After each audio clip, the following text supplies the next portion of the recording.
Only the biggest speaker at the National Coalition for the Homeless, but I'm the most boisterous also. So I won't need a mic. Thank you, Jackie.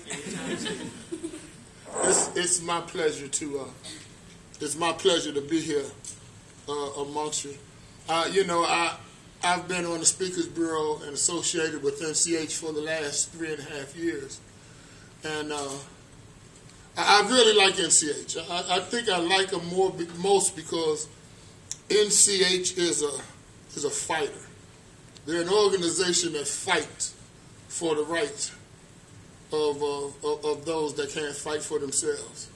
You know, we just had the executive director up here, and one of the things that he didn't tell you is that one of NCH's biggest claims to fame is that they've successfully sued every governmental agency in this country on behalf of the rights of homeless people.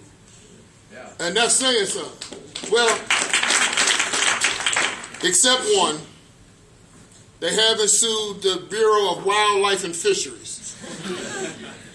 But the second that they deny a homeless person a camping license or a fishing license, we're going to sue their ass too.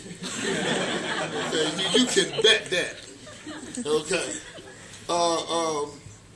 I represent the Faces of Homelessness Speakers Bureau, and we are the educational branch of NCH.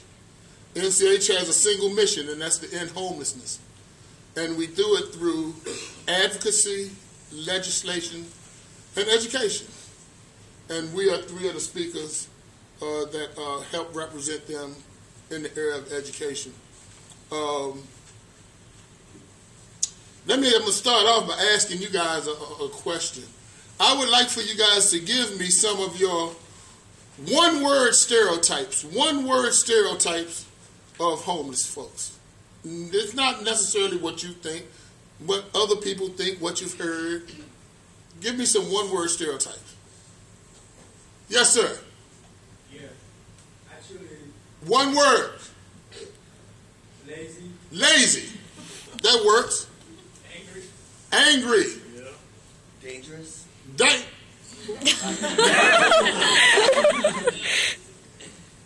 I love when somebody said that.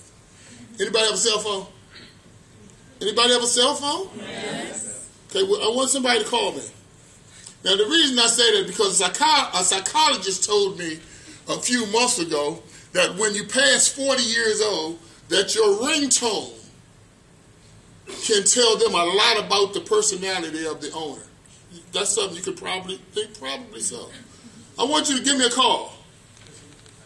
202-422-7729. Okay. I'm not going to answer.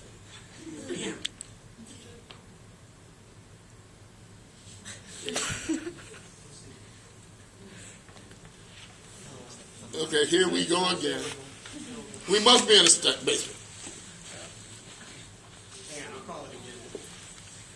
Okay, now we're going to get this right now.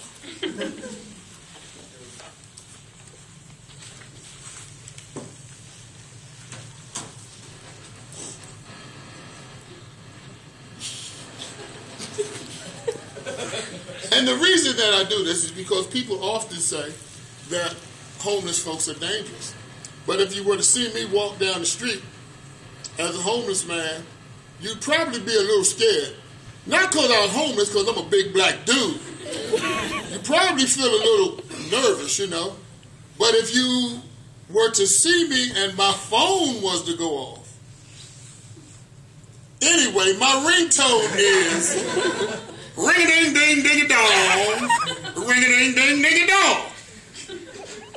Now, regardless of how scared or how uncomfortable you were with me coming past you, if you heard my phone go off, you would immediately do what? Say, he's nothing to worry about.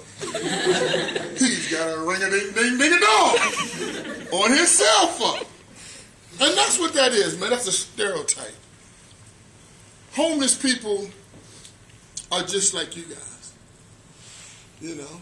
In our community, you just said that in our community, some of us are dangerous, some of us are lazy. What'd you say, man? Angry. Angry. I like to flip the script on you a little bit. In your community, some of y'all angry, man. Some of y'all dangerous, man. And a lot of y'all lazy. Okay? I don't know a lazy person that's homeless. Most homeless people do more by 9 o'clock in the morning than you guys do all day. You just don't realize it. Just think about somebody that live in the street. Like I did. When you wake up in the morning, the first thing you have to do is go to the bathroom. You roll out your little bed, walk across the hall or down the hall or to the door next door and use the bathroom. Not that easy when you're homeless, especially if you're a woman. Unless you want to jack your butt up on a tree. That ain't real ladylike. But it ain't no place open 5 o'clock in the morning when they waking you up, when the police making you sit up off your bench because they don't want John Q. Public to see you laying on a bench. It's not that easy. I didn't experience homelessness until I was 51 years old. But as I look back now, I see that I was headed toward homelessness a long time before that.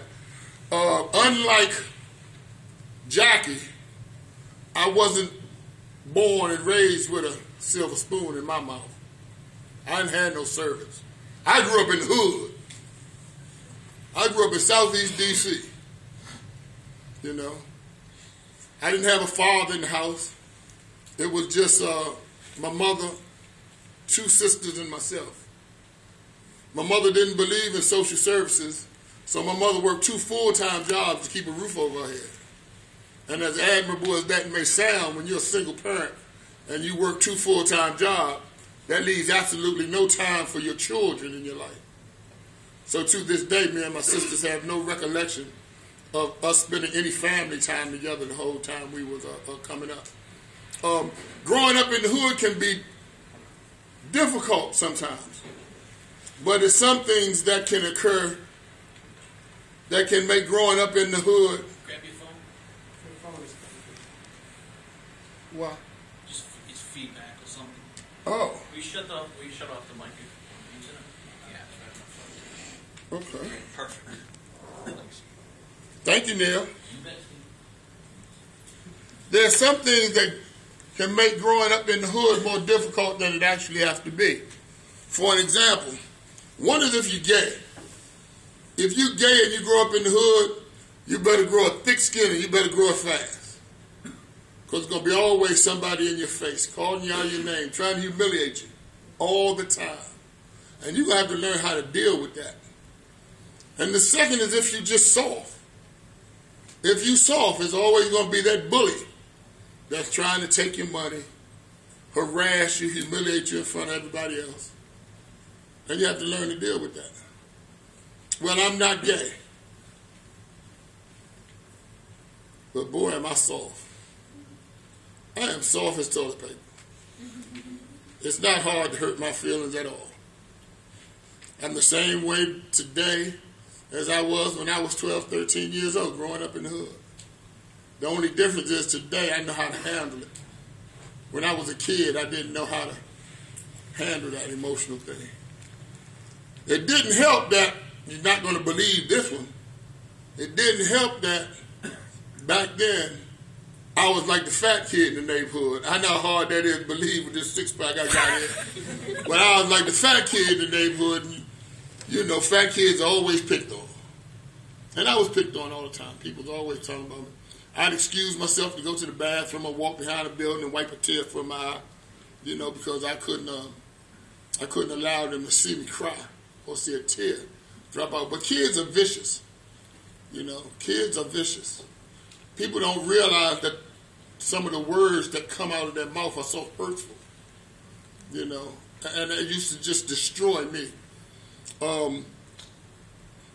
It all came to a head one day when, and any young man in here that has 2 sisters will know this, that it all came to a head one day when my 2 sisters, you know, had put a wig and some lipstick on me, and I had to play house with them, you know. And the guys came in and saw me like that. when the guys see you like that, it's something that they'll never let you forget. 40 years later, they'll never let you forget it. Okay? And that was it. They teased me so bad after that, that my feelings were so hurt after that, I decided from that day on, when somebody tried to talk about me, my mother, my sisters, or humiliate me, I was just going to punch them in their face. So that day one day I came outside and somebody said something about my mother and I punched him in the face. Later on that evening, somebody said something about my sisters, I punched him in his face. A couple of days later, somebody called me fat boy and I punched him in his face. Now, I'm not advocating going around punching people in the face to settle your problem, because you will get beat up eventually. And I got beat up a few times, but that wasn't the point that I was making in the hood. My point was made that if you talked about my mother, if you talked about my sisters, if you tried to embarrass or humiliate me in public, what was going to happen? You was going to get punched in your face. And you might as well bring lunch, because we're going to fight all day. You know, it just wasn't no joke in that. You know, my mother used to tell us we could stay outside all day, as long as we stayed in front of the house. And that was cool. You know, we stay outside till it get dark sometimes. As long as it was in front of the house, it was all cool. You know, but when I got 13 years old, my mother decided that I was getting a little older. She told me, she said, you're getting a little older, I'm going to give you a little more responsibility. So from now on, you don't have to stay in front of the house. You just can't go off the street. That was big time to me. The street was like 4 blocks long, and I could run all up and down the street.